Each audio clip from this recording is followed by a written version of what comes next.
Students, welcome to school Rupam.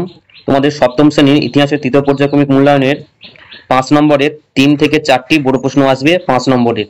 তো এই 3 থেকে 4টে বড় প্রশ্ন তোমাদের যে সারা বই থেকে আসবে এবং এই প্রশ্নগুলি কি কি হতে পারে তার একটি সম্ভাব্য তালিকা তৈরি করেছি। আজকের ভিডিওতে এটা আলোচনা করব এবং উত্তরপত্র সহ তোমাদের পাঠ্য বই থেকে উত্তরপত্রগুলি নেওয়া হয়েছে। শুরু করি। আর ভিডিওটি শুরু করার পূর্বে তোমরা চ্যানেলটি অবশ্যই সাবস্ক্রাইব করে নেবে, কারণ তোমাদের এই সাবস্ক্রাইব করার মাধ্যম দিয়ে আমি আমার কাজের যে উৎসাহ পরিশ্রম তার ফলটা পেয়ে থাকি। তো তোমাদের কাছে অনুরোধ, তোমরা অবশ্যই চ্যানেলটি সাবস্ক্রাইব করে নেবে। তো চলো শুরু করি ভিডিওটি। প্রথম প্রশ্ন রয়েছে, চৈতন্যের ভক্তি আন্দোলন প্রচারের মূল কাঠামোটি ব্যাখ্যা করো। আর 2 নম্বর প্রশ্ন রয়েছে, পাল আমলে বাংলার শিল্প ও স্থাপত্যের যে পরিচয় পাওয়া যায় তা সংক্ষেপে লেখো। এর উত্তরগুলি দেখে নেব। প্রথম প্রশ্নের উত্তর তোমাদের পাঠ্য বইয়ের 124 পাতায় রয়েছে। 124 পাতায় এই অংশটি লিখতে হবে। আর দ্বিতীয় প্রশ্নটি, যেটি পাল আমলের যে স্থাপত্য, বাংলা স্থাপত্য ও শিল্পর পরিচয় চেয়েছে, সেটির উত্তর পাবে তোমরা তোমাদের পাঠ্য বইয়ের 134 পাতায়। বা তোমরা যদি মনে করো এখান থেকে স্ক্রিনশট নিয়ে নিতে পারো বা স্ক্রিনটি পজ করে উত্তর লিখে নিতে পারো।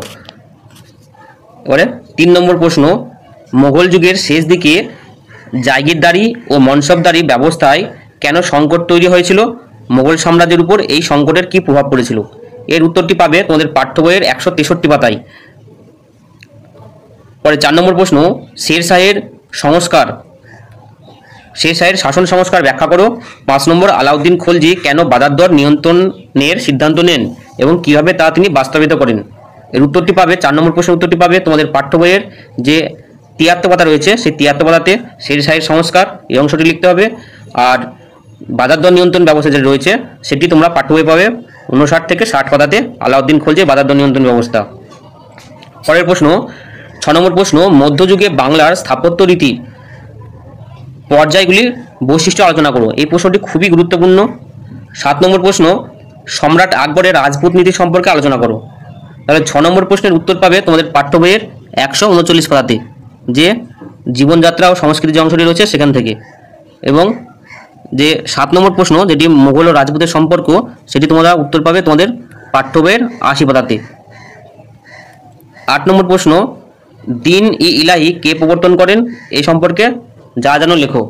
এই অংশটিও তোমাদের জন্য খুবই গুরুত্বপূর্ণ। এবং 9 নম্বর প্রশ্ন, ইকতা কি, কেন সুলতানরা ইকতা ব্যবস্থা চালু করেছিলেন? তাহলে এই দুটোর উত্তর দেখে নেব। 8 নম্বর প্রশ্নের উত্তর পাবে তোমাদের পাঠ্য বইয়ের 127 পাতাতে।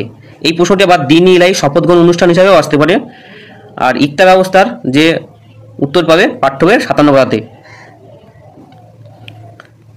তো এই ছিল তোমাদের যে 9টি গুরুত্বপূর্ণ তৃতীয় পর্যায়ক্রমিক মূল্যায়নের জন্য যে তোমাদের সাজেশন ইতিহাসের। এর পরের ভিডিওতে তোমাদের 2 এবং 3 নম্বরের যে সম্ভাব্য প্রশ্ন কোনগুলি হবে সেটি আলোচনা করব। আজকের ভিডিওটি এখানে শেষ করছি। ধন্যবাদ।